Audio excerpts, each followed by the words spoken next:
अपने शब्दों का प्रहार किसी औरत की आत्मा पर इस प्रकार ना करो कि जिसका दर्द उम्र भर खामोशी बनकर गूंजता रहे।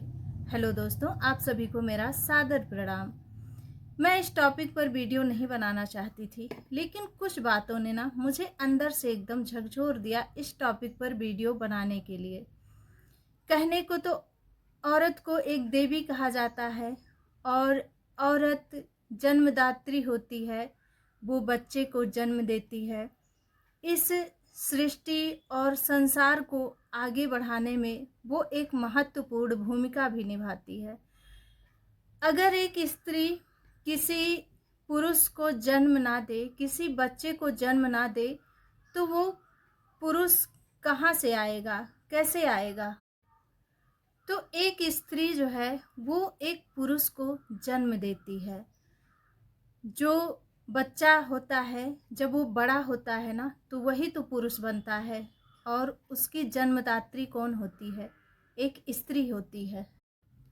एक स्त्री जब एक बच्चे को जन्म देती है तो उसे ये नहीं पता होता है कि वो जिंदा रहेगी भी या नहीं रहेगी।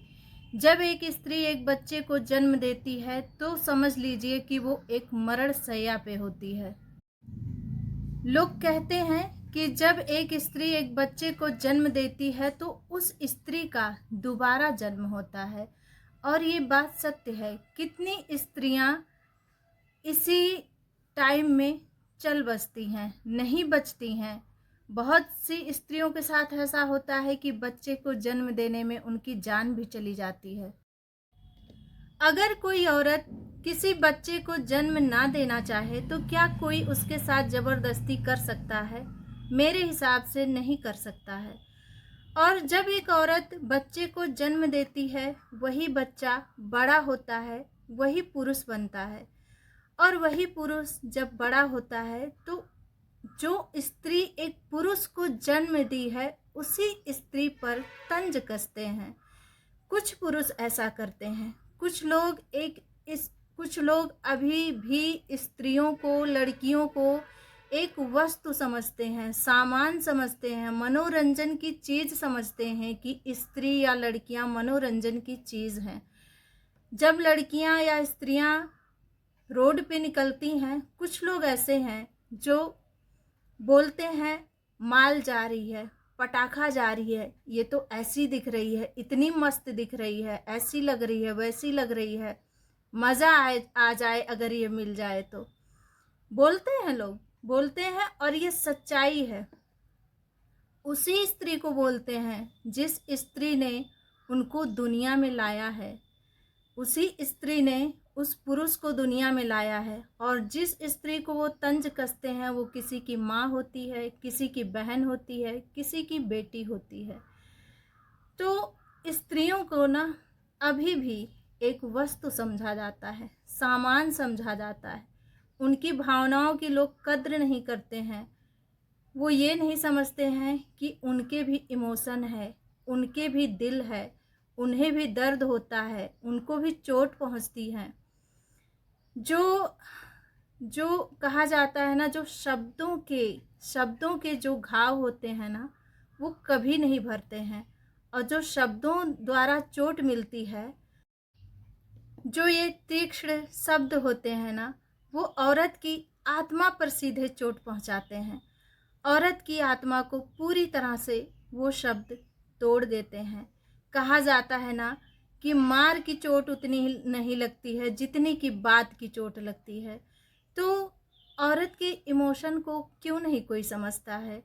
क्यों एक औरत को सिर्फ वस्तु समझा जाता है, सामान समझा जाता है? हर पुरुष ऐसा नहीं करते, लेकिन अभी भी बहुत पुरुष ऐसे हैं जो औरतों पर तंज कसते हैं, टॉन्ट मारते हैं कि ये तो ऐसी है, ये वैसी है। छोटी छोटी बच्चियों के साथ इतना गलत हो जाता है। और लोग कहते हैं अगर बड़ी लड़कियों के साथ कुछ गलत होता है तो लोग लड़कियों को दोष देते हैं। क्यों सिर्फ लड़कियां क्यों दोषी होती हैं? कैसे दोषी होती हैं? मेरे समझ में नहीं आता। हम लोग ढंग से कपड़े पहन के लाइव में बैठते हैं। कुछ लोग ऐसा कमेंट पास करते हैं, ऐसा कमेंट करते हैं कि स्त्रियां अंदर से टूट जाती हैं। उनके चेहरे की जो रौनक होती है वो मायूसी में बदल जाती है। उनके चेहरे की जो हंसी होती है वो मायूसी में बदल जाती है। क्या करती हैं ऐसी औरतें? कायदे से कपड़े पहन के, कायदे से दुपट्टा लेके, कायदे से साड़ी पहन के बैठती हैं, सब कुछ अपना ढक कर बैठती हैं, फिर भी लोग कमेंट क्यों पास कर देते हैं? क्या गलती होती है उन औरतों में? तो तो इसी तरह से लड़कियां भी सही होती हैं, लेकिन जब लड़कियों के साथ कोई गलत करता है तो कुछ लोग लड़कियों को दोषी ठहराते हैं। उन बच्चियों की क्या गलती होती है जो बच्चियां बहुत छोटी रहती हैं और लोग उनके साथ गलत कर देते हैं? एक स्त्री अगर पढ़ी लिखी है, वो कुछ करना चाहती है, अपने आप को आगे बढ़ाना चाहती है, तो क्यों कुछ लोग उस पर टॉन्ट कस देते हैं, ऐसी ऐसी बात बोलते हैं कि स्त्रियां अंदर से एकदम से टूट जाती हैं, बिखर जाती हैं, खुद को समेट नहीं पाती हैं। जिस अंग से एक औरत एक पुरुष को जन्म देती है, जिस अंग से वो जीवन दान देती है, उसको सींचती है, संवारती है, एक पुरुष उसी अंग को गाली देता है, उसी अंग को, उस स्त्री के उसी अंग को निहारता है, उसी अंग को उल्टा सीधा शब्द बोलता है। क्यों करते हैं ऐसा लोग? क्यों नहीं समझते एक औरत को कि अगर एक औरत ना होती तो पुरुष भी ना होते? मुझसे कितनी बहनें बोली कि दीदी जब मैं लाइव करती हूँ ना, तो कुछ लोग ऐसे तक आते हैं, बोलते हैं अपना दुपट्टा हटाओ। दुपट्टे के पीछे आप क्या देखोगे? आपके भी माँ है, बहन है, बेटी भी होगी, लेकिन क्यों लोग नहीं समझ पाते हैं? क्यों लोग दूसरे औरतों की इज्जत करना नहीं सीखते हैं? क्यों लोग दूसरे के इमोशन से खेलते हैं? क्यों एक औरत के इमोशन को लोग नहीं समझते हैं कि वो एक औरत है, किसी की माँ है, किसी की बहन है, किसी की बेटी है? क्यों कुछ पुरुष नहीं समझते हैं? क्या मिल जाता है ऐसा बोलने से? किस वासना की पूर्ति हो जाती है ऐसे शब्दों का इस्तेमाल करने से?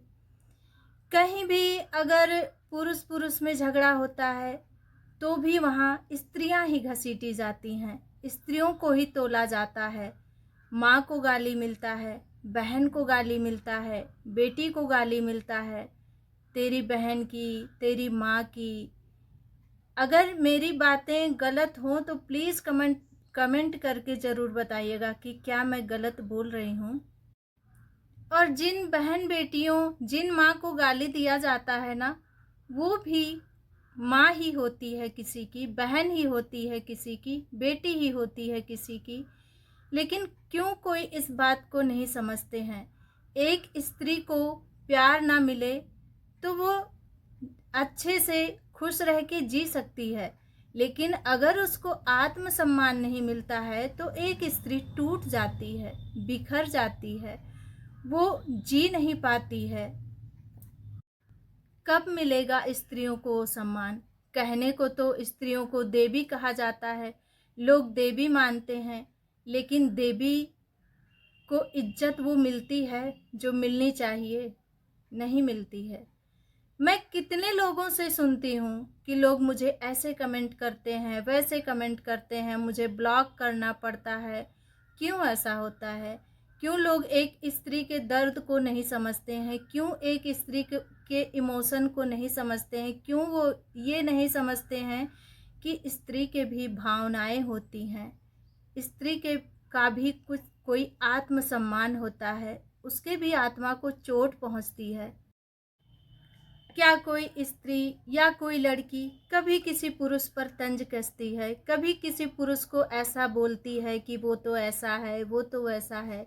नहीं बोलती है ना? फिर पुरुष क्यों ऐसा करते हैं? मत करिए ऐसा।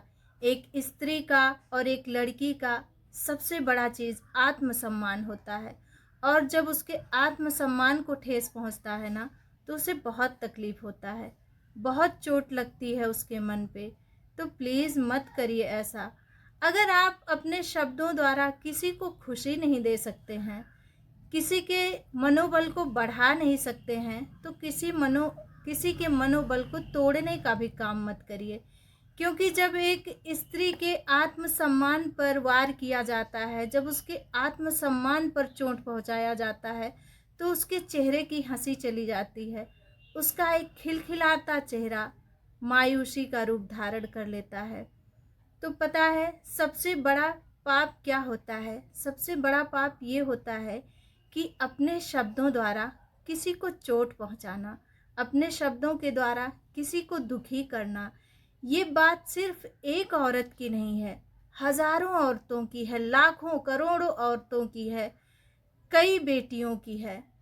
तो अगर एक एक लोग अपने अंदर सुधार करेंगे, और अगर एक पुरुष दूसरे पुरुष को टोकता है कि मत करो ऐसा, तो शायद सुधार हो जाए।